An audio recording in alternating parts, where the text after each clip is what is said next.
మా latest videos కోసం మా ఈ తెలుగు న్యూస్ ఛానల్ సబ్స్క్రైబ్ చేసి గంట సింబల్ యాక్టివేట్ చేసుకోండి. రేపు ఎంతో పవిత్రమైన శక్తివంతమైన హనుమాన్ జయంతి, పైగా మంగళవారంతో కలిసి వచ్చిన అద్భుతమైన రోజు.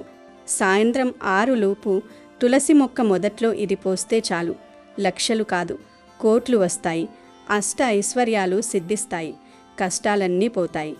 మంగళవారం సాయంత్రం 6 గంటలలోపు మీరు గనక మీ ఇంట్లో ఉన్న తులసి మొక్క మొదట్లో ఈ ఒక్క చిన్న ద్రవ్యాన్ని పోస్తే చాలు, మీ జీవితంలో ఇదివరకు ఎన్నడూ చూడనంత ధనలాభాన్ని మీరు చూస్తారు. లక్షలు కాదు కదా, కోట్లు వచ్చి మీ ఇంట్లో చేరతాయి. లక్ష్మీదేవి అనుగ్రహం మీపై పరిపూర్ణంగా ఉండాలంటే ఈ చిన్న పరిహారాన్ని తప్పకుండా పాటించండి. ఎందుకంటే తులసి కేవలం ఒక మొక్క మాత్రమే కాదు, అది సాక్షాత్తు లక్ష్మీదేవి స్వరూపం. ఏ ఇంట్లో అయితే తులసి మొక్క పచ్చగా కలకలలాడుతూ ఉంటుందో ఆ ఇంట్లో దరిద్రం అనేది అడుగుపెట్టదు. తులసిని మనం బృందావని అని కూడా పిలుచుకుంటాం. దేవతలు, గంధర్వులు సైతం తులసి కోటలో నివసిస్తారని మన పురాణాలు చెబుతున్నాయి. తులసి మొక్క నుంచి వచ్చే గాలి మన ఆరోగ్యానికి ఎంత మేలు చేస్తుందో, తులసి మొక్కను పూజించటం వల్ల కలిగే ఆధ్యాత్మిక ఫలితాలు కూడా అంతే గొప్పగా ఉంటాయి.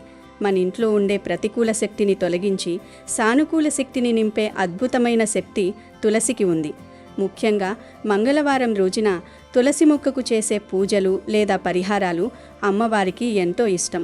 మీ ఇంట్లో ఎన్ని కష్టాలున్నా, కన్నీళ్లు మిమ్మల్ని బాధిస్తున్నా, అప్పుల బాధతో మీరు సతమతమవుతున్నా సరే, ఈ మంగళవారం చేసే ఈ చిన్న పని మీ తలరాతను మార్చేస్తుంది. ధన సమస్యలన్నీ పటాపంచలైపోయి ధనలాభం కలగడమే కాకుండా అష్టైశ్వర్యాలు మీ సొంతమవుతాయి. మరి ఇంతటి మహిమగల తులసి మొక్క మొదట్లో మంగళవారం రోజున అసలు ఏమి పోయాలి, ఆ రహస్యమైన పరిహారం ఏమిటి అనే విషయాన్ని ఈరోజు వీడియోలో వివరంగా తెలుసుకుందాం. ముందు ఒక పవిత్ర కథను విందాం. ఫ్రెండ్స్, ఈ వీడియోను తప్పకుండా లైక్ చేయండి. మీ లైక్ మాకు ఎంతో ప్రోత్సాహాన్నిస్తుంది.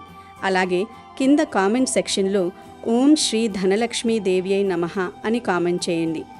ఒకానొక మారుమూల గ్రామంలో శివ, లక్ష్మి అనే భార్యాభర్తలు ఉండేవారు. వారు పేదవారు కావడంతో సమాజంలో వారికి గౌరవం తక్కువగా ఉండేది. కానీ వారి మనసు మాత్రం బంగారం.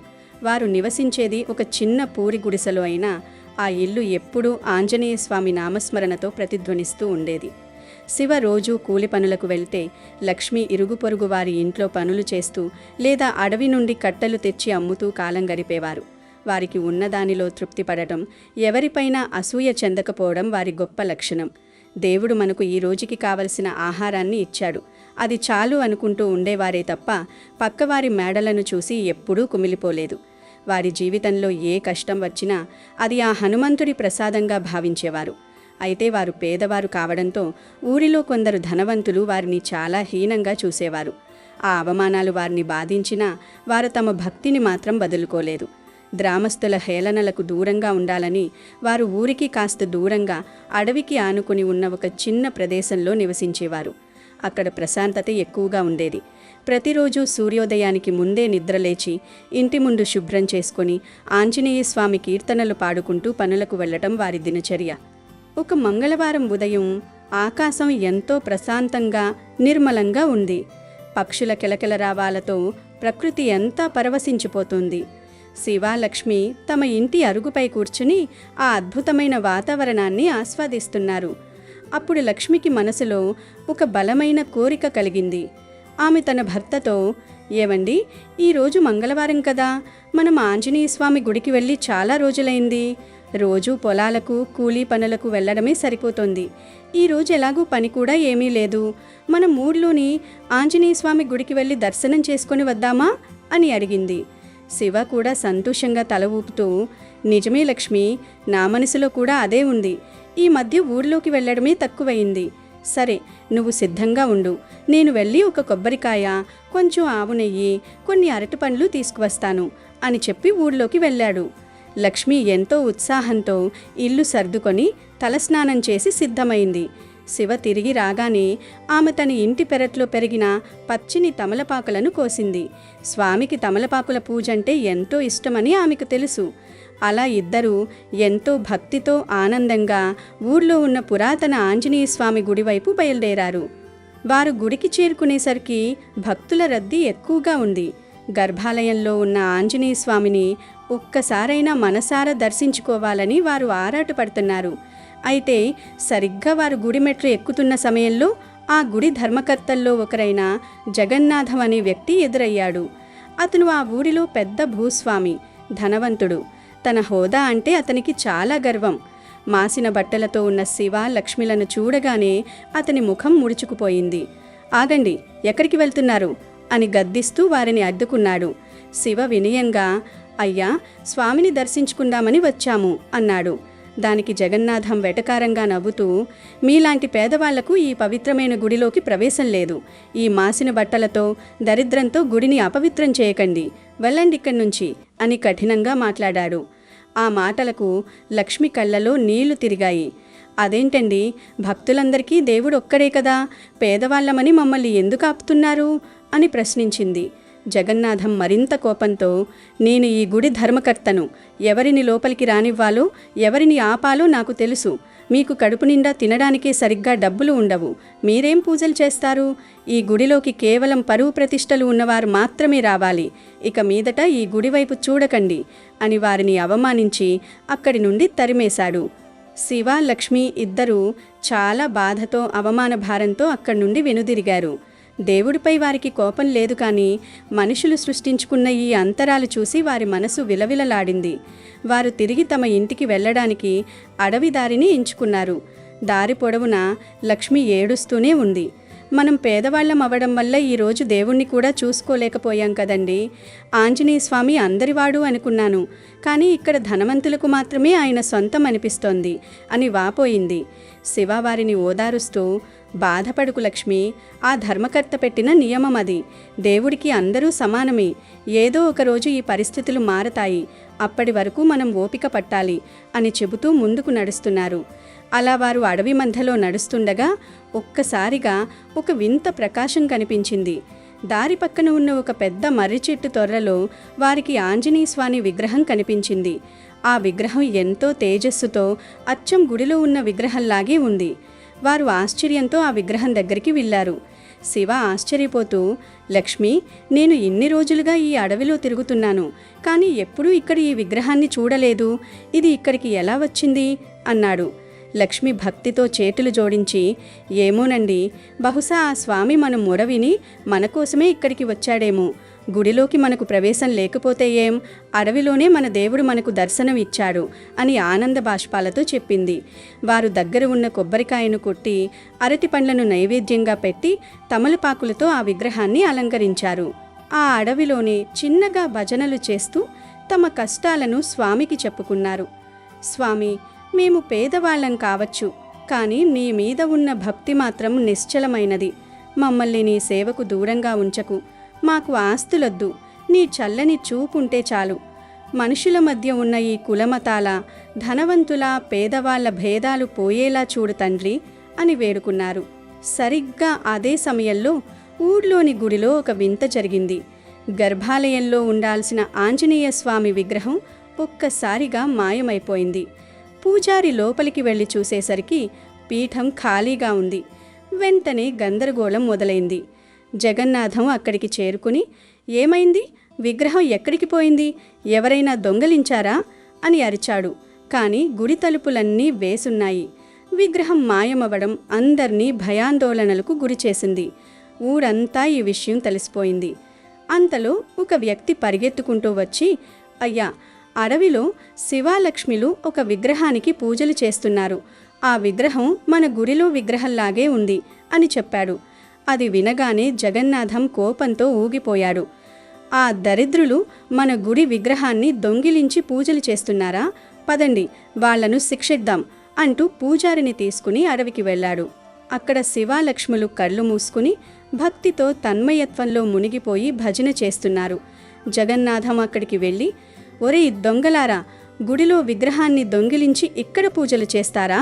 మీకు ఎంత ధైర్యం అని కేకలు వేశారు. శివ కళ్ళు తెరిచి ఆశ్చర్యంగా, అయ్యా, మేము దొంగిలించడమేంటి? మేమిటుగా వస్తుంటే ఈ చెట్టు తొర్రలో స్వామి మాకు కనిపించాడు, అందుకే పూజలు చేస్తున్నాము అని చెప్పారు. కానీ జగన్నాథం వినలేదు. పూజారి గారు, ఈ విగ్రహాన్ని తీసుకుని వెంటనే గుడికి పదండి అని విగ్రహాన్ని తాకబోయాడు. సరిగ్గా అప్పుడు ఆ విగ్రహం నుండి ఒక దివ్యమైన కాంతి పుట్టింది. అందరూ కళ్ళు మూసుకున్నారు. ఆ కాంతి మధ్యలో నుండి సాక్షాత్తు ఆంజనేయ స్వామి ప్రత్యక్షమయ్యాడు. ఆ అద్భుతాన్ని చూసి అందరూ నిశ్చేష్టులయ్యారు. శివ, లక్ష్మిలు స్వామి పాదాలపై పడ్డారు. జగన్నాథం భయంతో వణికిపోయాడు. ఆంజనేయ స్వామి గంభీరమైన స్వరంతో, జగన్నాథం, నువ్వు చేస్తున్నది చాలా పెద్ద తప్పు. భక్తుల మధ్య భేదాలు చూడడానికి నువ్వెవరు? ఈ గుడి నీ సొంతం కాదు, అది నా భక్తులందరిది. ఎవరైతే నిష్కల్మసమైన భక్తితో నన్ను కొలుస్తారో వారి హృదయమే నాకు అసలైన ఆలయం. శివాలక్ష్మిలు పేదవారు కావచ్చు, కానీ వారి భక్తి ముందు నీ సంపద గడ్డిపోచతో సమానం. నా భక్తులను అవమానించడం అంటే నన్నవమానించడమే. నీ కళ్ళు ధనగర్వంతో మూసుకుపోయాయి, అందుకే వారిలోని దైవత్వాన్ని నువ్వు చూడలేకపోయావు. పూజారి గారు, మీరు కూడా తప్పు జరుగుతుంటే మౌనంగా ఉన్నారు. పేదవాళ్లు గుడిలోకి వస్తే అపవిత్రమవుతారని మీరు ఎలా భావిస్తారు అని ప్రశ్నించాడు. ఆ మాటలకు జగన్నాథం, పూజారి ఇద్దరూ సిగ్గుతో తల వంచుకున్నారు. జగన్నాథం వణికితూ, స్వామి, నన్ను క్షమించండి. అజ్ఞానంతో తప్పు చేశాను. ధనముంటేనే దేవుడికి దగ్గరవ్వగలమని భ్రమపడ్డాను. ఈ క్షణం నుండి నేను అందరినీ సమానంగా చూస్తాను అని వేడుకున్నాడు. శివ, లక్ష్మిల వైపు తిరిగి, నన్ను క్షమించండి. మీ భక్తి గొప్పతనం నాకు ఈరోజు తెలిసింది. మీరు సామాన్యులు కాదు, సాక్షాత్తు స్వామి అనుగ్రహం పొందిన ధన్యులు అని వారి కాళ్ళ మీద పడ్డాడు. ఆంజనేయ స్వామి చిరునవ్వుతో, తప్పు తెలుసుకోవడమే నిజమైన ప్రాయశ్చిత్తం. శివ, లక్ష్మి, మీ భక్తికి నేను మెచ్చాను. ఇకపై మీ ఇంట్లో దరిద్రం ఉండదు. మీరు సంతోషంగా జీవించండి. కానీ ఏనాడు మీ వినయాన్ని వదులుకోకండి అని దీవించి మాయమైపోయాడు. మరుక్షణం అడవిలోని విగ్రహం మాయమై గుడిలో యథావిధిగా ప్రత్యక్షమైంది. ఆ రోజు నుండి ఆ గ్రామంలో పెద్ద మార్పు వచ్చింది. జగన్నాథం తన తప్పును దిద్దుకున్నాడు. గుడి తలుపులు అందరి కోసం తెరిచాడు. పేద, గొప్ప అనే తేడా లేకుండా అందరూ కలిసి స్వామిని దర్శించుకోసాగారు. శివ, లక్ష్మిలకు ఆ స్వామి కృప వల్ల ఆర్థికంగా కూడా ఇబ్బందులు తొలగిపోయాయి. వారొక చిన్న ఇంటిని నిర్మించుకొని తమ మిగిలిన జీవితాన్ని కూడా స్వామి సేవలోనే గడిపారు. ఆ గ్రామమంతా సుఖశాంతులతో విలసిల్లింది. భగవంతుడు కేవలం భక్తిని మాత్రమే చూస్తాడని, ధనానికి ఆయన లొంగడని ఆ ఊరి ప్రజలందరికీ అర్థమైంది. భక్తి ఉంటే భగవంతుడే భక్తుల దగ్గరకు వస్తాడని ఈ కథ నిరూపించింది. భావగ్రాహి జనార్దనః అన్నట్లు మన మనసులోని భావాన్ని మాత్రమే ఆ దేవుడు గ్రహిస్తాడు. శివ, లక్ష్మిల జీవితం అందరికీ ఒక మార్గదర్శకంగా నిలిచింది. వారి నిశ్చల భక్తి, ఓర్పు వారికి ఆ దేవుడి సాక్షాత్కారాన్ని ప్రసాదించాయి. అప్పటి నుండి ఆంజనేయ స్వామి పూజలు ఆ గ్రామంలో ఒక పండుగలా, కులమతాల భేదం లేకుండా వైభవంగా జరగసాగాయి. ఇక ఆలస్యం చేయకుండా వీడియోలోకి వెళ్దాం. తులసి మొక్క విశిష్టత గురించి ఎంత చెప్పినా తక్కువే. తులసి కోట దగ్గర సాయంత్రం పూట దీపం వెలిగించడం వల్ల ఆ ఇల్లు సుఖశాంతులతో వర్ధిల్లుతుంది. మంగళవారం సాయంత్రం సూర్యాస్తమయం అయ్యే సమయం అంటే 6 గంటల లోపు ఈ పరిహారాన్ని పూర్తి చేయాలి. ఈ సమయంలో లక్ష్మీదేవి సంచరిస్తూ ఉంటుందని మన పెద్దలు చెబుతుంటారు. అందుకే ఈ సమయంలో మనం చేసే పరిహారం చాలా వేగంగా ఫలితాన్నిస్తుంది. ఇప్పుడు పరిహారం ఎలా చేయాలో చూద్దాం. దీనికోసం మీరు ముందుగా ఒక శుభ్రమైన గిన్నెను గాని లేదా ఒక గాజు గ్లాసును గాని తీసుకోండి. అందులో కొద్దిగా శుభ్రమైన నీటిని పోయండి. ఆ నీటిలో ఇప్పుడు మనం కొన్ని విశేషమైన పదార్థాలను కలపాలి. మొదటగా ఆ నీటిలో కొద్దిగా ఆవు నెయ్యిని వేయండి. ఆవు నెయ్యి లేకపోతే మామూలు గేదె నెయ్యి అయినా వాడవచ్చు. నెయ్యి అనేది దేవతలకు అత్యంత ప్రీతిపాత్రమైన ద్రవ్యం. ముఖ్యంగా ఆవు నెయ్యికి మన జీవితంలో ఉన్న కష్టాలను తొలగించి ధనాన్ని ఆకర్షించే అద్భుతమైన శక్తి ఉంది. నెయ్యిని మనం హోమాల్లో, దీపారాధనలో వాడుతుంటాం. ఎందుకంటే అది దైవిక శక్తిని పెంచుతుంది. నెయ్యిని నీటిలో వేయడం వల్ల ఆ నీరు ఎంతో పవిత్రంగా మారుతుంది. ఆ తర్వాత ఆ నీటిలో ఒక చిటికెడు కుంకుమను వేయండి. కుంకుమ అనేది సౌభాగ్యానికి, శక్తికి చిహ్నం. అమ్మవారి స్వరూపంగా మనం కుంకుమను భావిస్తాం.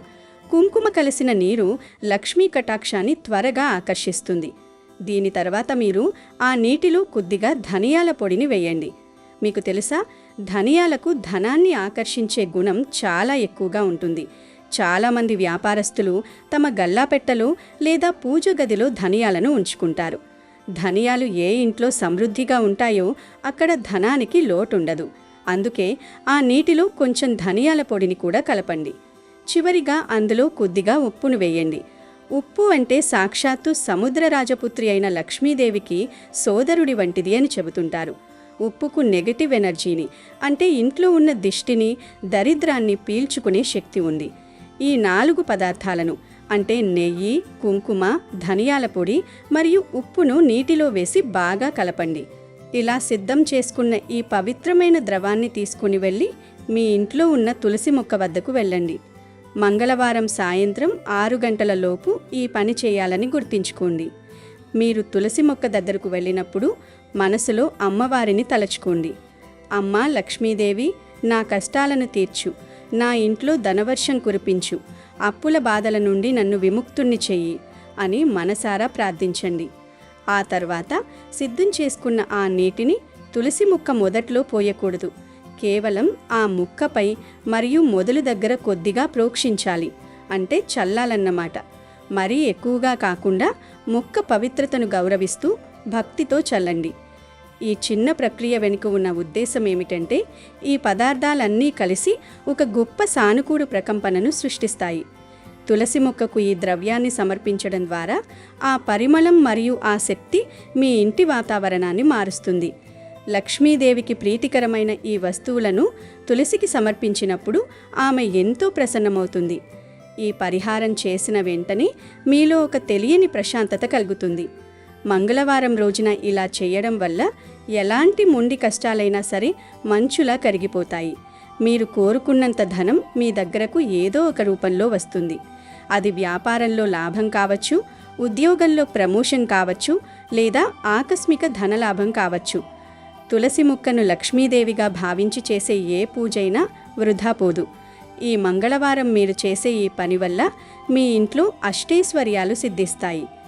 ఆర్థిక ఇబ్బందులతో సతమతమవుతున్న వారికి ఇది ఒక గొప్ప పరిష్కారం. ధనలాభం కలగడమే కాకుండా ఇంట్లో ఉన్న చికాకులు, గొడవలు కూడా తగ్గిపోతాయి. భార్యాభర్తల మధ్య అనురాగం పెరుగుతుంది. పిల్లలు ప్రయోజకులవుతారు. మొత్తం మీద మీ ఇల్లు ఒక దేవాలయంలా మారుతుంది. అమ్మవారి అనుగ్రహం ఉంటే అసాధ్యమైనది ఏదీ లేదు.